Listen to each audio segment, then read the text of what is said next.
This video is... There's a MacBook 13 that runs Windows. Well, not exactly, but we've got something pretty close. The Surface Laptop 5 has a 13.5-inch model, which is very portable and comes with what Microsoft hopes to be enough uniqueness to stand out against the ruthless competition. The Surface Laptop is definitely well built, utilizing metal for its entire construction. You do get to have some say in the appearance, as there are 4 color variants, along with an option for an Alcantara base, which feels very much like suede.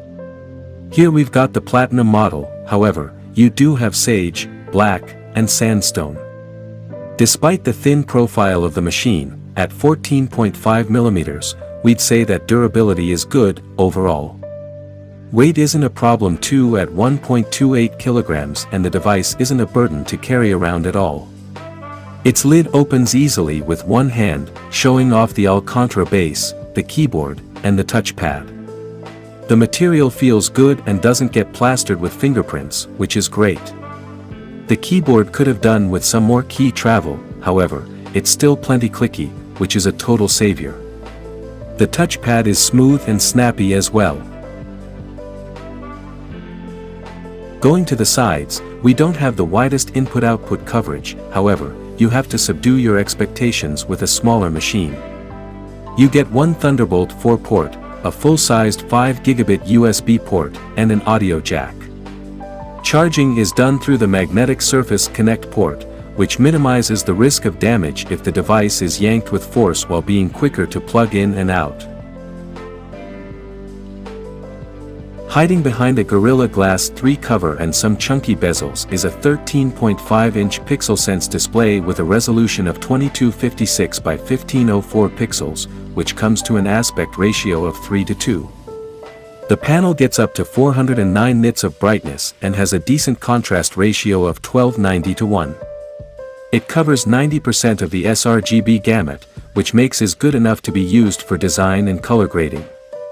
The color accuracy is close to being excellent, but even with our design and gaming profile, we got the delta E value down to 2.3, close enough to the 2.0 standard. There's also some screen flickering below 104 nits of brightness, however, the pulsations are at a high enough frequency to not be tiring to your eyes. Our HealthGuard profile eliminates it while keeping the colors accurate. We'll leave links to our profiles in the description below. The Surface Laptop 5 doesn't have room on the base for the speakers, so they're mounted on the bottom. Nevertheless, they do deliver quality audio with high enough volume and no frequency deviations across the range. Only 2 per 100 people watching this video are subscribers. If you decide to just start following us, we'll be able to reinvest more in our laboratory, thus making even more helpful videos for you. Thank you, you're awesome. With a higher resolution screen, battery life's always a bit of a concern, as more pixels require more power. The laptop manages to squeeze out 8 hours and 25 minutes of web browsing, or 8 hours and 56 minutes of video playback from its 47.4 Wh unit, which is alright, considering the capacity. The CPU options include the Core i5-1235U and Core i7-1255U, which are pretty well known at this point.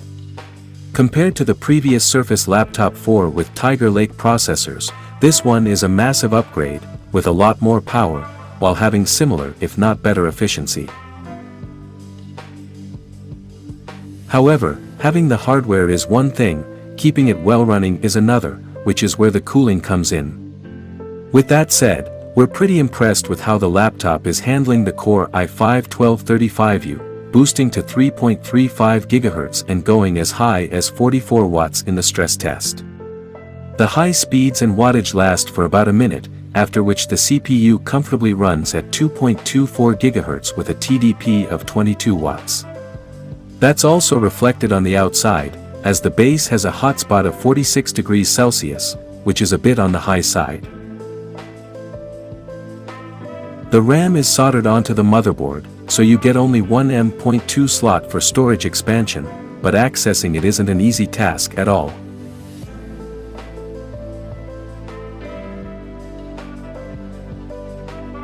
The Surface Laptop 5 is an exquisite machine with a great design. It's portable enough and has uncharacteristically good performance for its size, which is definitely great. The display and battery life are good too, however, you do sacrifice upgradability for all of the aforementioned. If that's enough for you, go ahead and order it, but not before going over to our website, where we have the most in-depth review possible, with all kinds of tests and benchmarks. You can check it out down below.